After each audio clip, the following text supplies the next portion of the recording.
تخيل تبقى نايم في امان الله وتحس بوجع رهيب في دراعك، تفتح عينك تلاقي مراتك ماسكه دراعك عماله تمصمص فيه بضمير، تروح جاي قايم مفزوع ونكتها بالقلم، بتعملي ايه يا وليه؟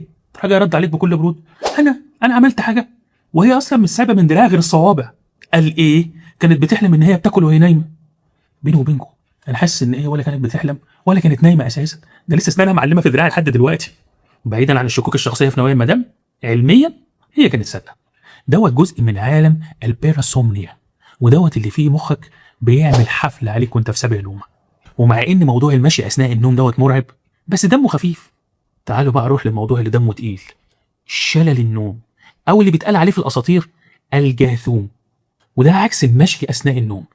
تقوم من النوم تحس ان في 13 واحد مكتفينك، وعيك صاحي بس انت مشلول، نفسك تصرخ، بقك ما بيطلعش صوت، رجلك ما بتتحركش، وتحس ان في عفريت رخم خانقك وسايب 8 مليار شخص في الكره الارضيه وجاي لك انت.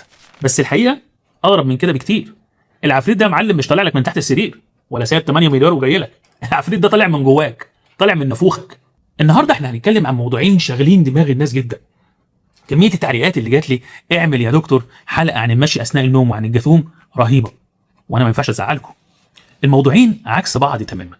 بس الاول اهلا بيكم في خد نفس مع الدكتور. خد نفس عميق وتعالى. في الحلقه دي من خد نفس انا هحكي لك عن ناس طبخوا، رسموا، ارتكبوا جرائم وهم نايمين، مش فاكرين حاجه، مش مجرد واحد قام مشي ولا واحد قام زعق ولا واحد قام فاتح الثلاجه وهو نايم. ده انا هقول لك على قصص تشيب، اي والله تشيب. بس الاول هاخد من وقتك 20 ثانيه نتفق فيهم كده على حاجتين هنكمل بيهم الحلقه مع بعض. الحاجه الاولانيه، زي ما قلنا في حلقه ليه وازاي بنحلم، ان كل الناس بتحلم بدون استثناء. المشكله كلها اللي في ناس ما بتفتكرش الحلم ولا تفتكر ان هي حلمت اساسا، وفي ناس بتفتكر الحلم جزئيا، وفي ناس بتفتكر تفاصيل الحلم. طب ده انا اعرف ناس لو نامت متاخره شويه تخش تلاقي الحلم بدا وممكن تفوتهم بالحلم حته. لا بجد، انا اعرف ناس بجد لو غفلت في مواصله كده تحلم وتقوم فاكره الحلم. طب اقول لكم على الانيل من كده، في ناس تنام تحلم، تقوم من النوم تخش الحمام، ترجع من الحمام على سريرها تنام تكمل الحلم اللي كانت بادئه فيه. تفسيرها بسيط جدا على فكره. هو لما بيخش الحمام بيفتكر الحلم، فبالتالي بالنسبه له بقت ذكرى، تخش الذكريات.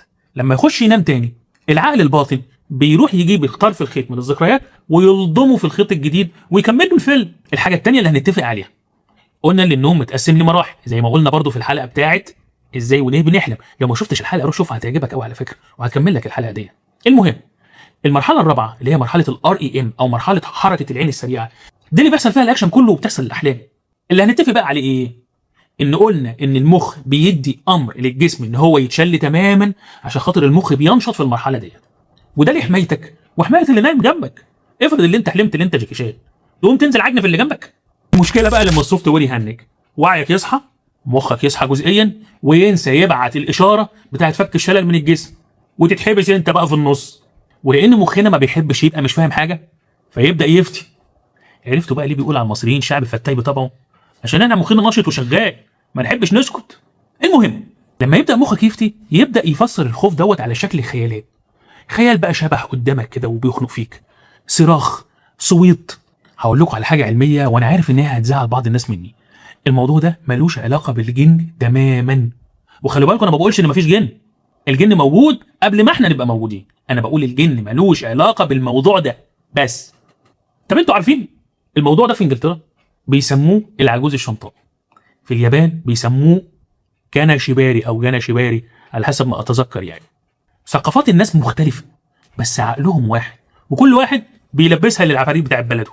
طيب ده شلل النوم اللي فيه بيبقى وعيك صاحي وجسمك هو اللي نايم. طب لو حصل العكس، بقى وعيك نايم وجسمك هو اللي صاحي. اكيد كل واحد فينا عنده او عند حد من قرايبه واحد بيقوم يتكلم وهو نايم، يصوت، يقوم يفتح الثلاجه، يمشي وهو نايم. طب اقول لكم على حاجه، انا اعرف واحد قريبي شخصيا كان يقوم من النوم يمشي ويتكلم ويزعق ويتخانق ويشتم، ولما تصحيه تاني يوم تحكي له يقول لك انا ما اتقلبتش اساسا، انا نايم على جنب اليمين وصح على جنب اليمين زي ما انا. الموضوع مش بس كده، الموضوع ما وقفش على مشي وانت نايم ولا عض ولا الكلام دوت. الموضوع اتطور ووصل للمحاكي. سنه 1987 واحد اسمه كينيث باركس، الراجل دوت وهو نايم قام ركب عربيته وساقها 23 كيلو وراح بيت اهل مراته وموت ناس في بيت اهل مراته. بعد ما فاق لقى ايده مليانه دم، خد بعضه وطلع على الاسم، حكى لهم على اللي حصل وهو مش فاكر اي حاجه. الطب الشرعي اثبت ان هو كان نايم وفي مرحله نوم عميق جدا، والمحامي بتاعه طلعه براءه لانه اثبت ان مخه كان نايم تماما وجسمه هو اللي سايق. طب كانت ده قصته سهله وبسيطه. ايه المشكله يعني واحد وهو نايم يسوق 23 كيلو ويروح يجيب رقبه 2 3؟ عادي، بتحصل كل يوم يعني. خد القصه دي. الفنان لي هادوين، الفنان ده ما بيعرفش يرسم خط مستقيم وهو صاحي، بس وهو نايم بيرسم لوح بيكاسو ما يعرفش يرسمها. العلماء سموا الظاهره ديت الابداع غير المفلتر. ابسطها لكم. احيانا كتير الواحد بيبقى موهوب بس مقيد نفسه، اصل انا فاشل، اصل الناس هتقول عليا ايه. القيد دوت وحش كاسر للموهبه. تخيل بقى اللي انت شلت اللجام من على موهبتك واطلقت لها العنان، بتشوف حاجه تانية خالص. على فكره الكلام اللي انا بقوله دوت انا عارف ان هو ممكن يكون مش منطقي، بس انا هحط لكم المصادر بتاعت الكلام دوت في الوصف تحت، انزل اطلع عليها بنفسك. سامعك اللي بتقول لي ها انجز نعمل ايه؟ اصبر يا عم على رزقك، هقول لك تعمل ايه. ورقه وقلم واكتب ورايا. اقسم الصفحه نصين، النص الاولاني الجاثوم، النص الثاني المشي اثناء النوم. في النص فوق الكافيين والحاله النفسيه اللي مش مظبوطه هي البنزين للجاثوم او المشي اثناء النوم. من الاخر ما تشربش كافيين كتير، وحاول على قد ما تقدر ان انت تظبط نفسيتك شويه، لانها برضو بتتحكم في الموضوع دوت. نص الصفحه اليمين بقى واكتب معايا الجاثوم او شلل النوم. علميا شلل النوم بيعشق الناس اللي نايمه على ظهرها. جرب نام على جنبك وهتدعي لي. طب افرض نمت على جنبك وانت مش واخد بالك ونايم واتقلبت نمت على ظهرك، اقول لك تعمل ايه؟ لما يجي لك العفريت الوحش الكوخه دوت ما تقاوموش، لان هو اصلا في دماغك اقوى منك. انت تعمل ايه؟ ركز على صباع رجلك الكبير، صباع ايدك، لسانك، حركه. مجرد بس اللي انت تحركه حركه او اتنين، انت بتبعت اشاره للمخ اللي فاق ونسي يبعت اشاره فك الشلل ان انا صاحي، فالمخ ياخد باله فيفوقك. نص الصفحه الشمال المشي اثناء النوم. افرض ان السلك لمس ومراتك حبت تتعشى بدراعك تاني، او انت حبيت تعمل طرزان وانت نايم بالليل وقمت تتنطط في الاوضه. لو عندكم حد بيمشي وهو نايم، اهم حاجه الامان. الوعي بيبقى غايب والجسم بيبقى شغال، فممكن بسهوله جدا يلبس في حيطه، ينزل من البلكونه. قفلوا الشبابيك كويس، قفلوا البيبان كويس، شيلوا اي حاجه حد ممكن هو يعور بيها نفسه او يعور بيها حد. نمرة 2، لو لقيت حد بيمشي وهو نايم ما تروحش تخضه، مش عشان هيتلبس لا، بس هو بيبقى وعيه مش موجود، ممكن يروح جاي نكتك بالقلم وهو مش واخد باله، وهي اصلا مش ناقصه قلم، كفايه عض اصلا. في النهايه يا صديقي، مخنا اغرب من اغرب جهاز في الكون. ممكن يخليك تمشي وانت نايم، يخليك تزعق، يخليك تفتح ثلاجه، يطلع مواهب عندك. دي مجرد لخبطه اشارات. اهم حاجه انك ما تخافش. لو جالك جاثوم قبل كده قول لي في التعليقات، ولو تعرف حد عندك بيمشي وهو نايم قول لي في التعليقات. لو ما جالكش جاثوم وما تعرفش حد بيمشي وهو نايم قول لي في التعليقات. واستنوني الحلقه الجايه، هتبقى حلقه دمار بجد، مفاجاه. عايز تعرف؟ هقول لكم انت صغير كده عشان ده سر، بس عشان انتوا وصلتوا معايا لحد هنا هقول لكم. عمرك قبل كده رحت فتحت الثلاجه وبعد ما فتحتها قلت انا ايه اللي جابني هنا؟